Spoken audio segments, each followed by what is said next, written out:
नमस्कार, मैं डॉक्टर अनामिका हुई, audiologist and speech language pathologist हूँ और मैं 15 साल से भी ज़्यादा इस प्रोफेशन में वर्क कर रही हूँ। सार्थक से भी बहुत दिन पहले से जुड़ी हुई हूँ।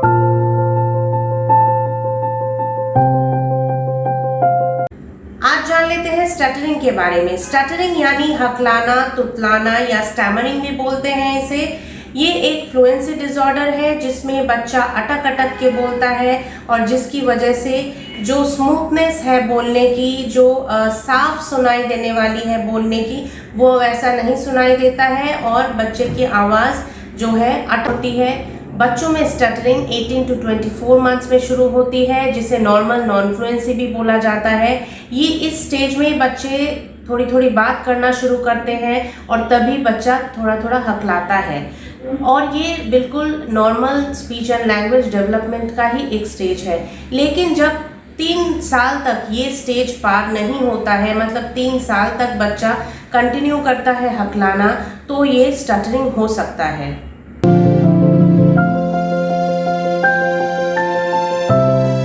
स्टटरिंग के साइंस एंड सिम्टम्स क्या होते हैं? बच्चा जब हकलाता है तो शुरुआत में बच्चे का इनिशिएशन प्रॉब्लम होती है, मतलब जब बात करना शुरू करता है, जब वर्ड्स को बोलना शुरू करता है, तो शुरू में ही बच्चा शुरू के शब्द में या शुरू के वर्ड्स में बच्चे को बोलने में तकलीफ होती है और बच्चा तभी हकलाता है। कभी कभी बच्चा प्रोलॉन्गेशन भी कर सकता है, जैसे किसी भी साउंड को खींच के बोलना, मामी, तो इस तरह से भी बोल सकता है, या फिर रिपीटेशन भी कर सकता है, जैसे मम्मी। तो ये रिपीटेशन जो है मम्मी भी बोल सकता है, मम्मी भी बोल सकता है, तो वर्ड में भी हो सकता है, स्टार्टिंग के साउंड में भी हो सकता है। कई बार बच्चे पॉज भी लेते हैं, जैसे रुक रुक के बोलना, दोनों शब्द में रुक रुक के बोलना, किसी भी वर्ड को तोड़ के बोलना, बीच में रुक जाना, तो इस तरह से भी बच्चे बोल सकते हैं। तो ये सारे साइंस एंड सिम्टम्स हैं स्टटरिंग की। इसके अलावा बच्चों में सेकेंडरी सिम्टम्स भी हो सकते हैं, जैसे मसल्स का खींचना, गले के मसल्स को जब बात करते हैं तो करके इस तरह से खींचना, यहाँ कॉर्नर में ट्रेमर्स होना, तो ये सारी चीज़ें भी टेंशन के लिए होती हैं और इन सारी चीज़ों को भी साइंस एंड सिम्टम्स में इंक्लूड किया गया है।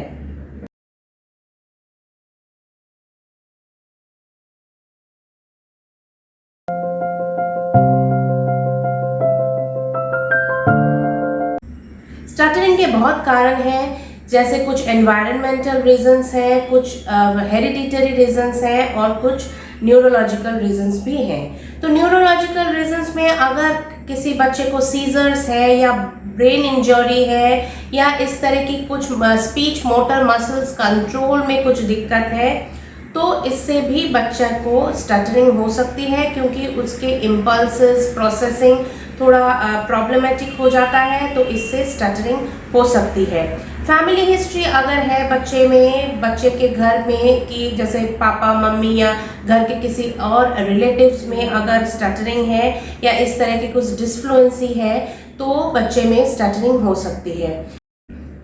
इसके अलावा बचपन में जब नॉर्मल नॉन फ्लुएंसी स्टेज रहता है, अगर बच्चे को ज़्यादा टोका जाए, ज़्यादा बार बार करेक्शन किया जाए, तो बच्चे को स्टटरिंग हो सकती है। इंटेलेक्चुअल डिसेबिलिटी में भी स्टटरिंग हो सकती है, क्योंकि बच्चे में स्पीच एंड लैंग्वेज पूरी तरह से डेवलप नहीं हो पाती है और उनका प्रोसेसिंग भी ठीक से नहीं हो पाता है। इसके अलावा मेंटल डिसऑर्डर या स्ट्रेस, एंजाइटी, डिप्रेशन, इन सारी चीज़ों में भी स्टटरिंग हो सकती है। बच्चे को अगर बचपन में कोई दिख गया जो कि स्टटरिंग कर रहा है, फ्रेंड्स में या कोई बड़े में अगर स्टटरिंग कर रहा है और बच्चा उसको नकल करता है या देख लेता है और उसके दिमाग में बैठ जाता है, तो भी बच्चा स्टटरिंग कर सकता है।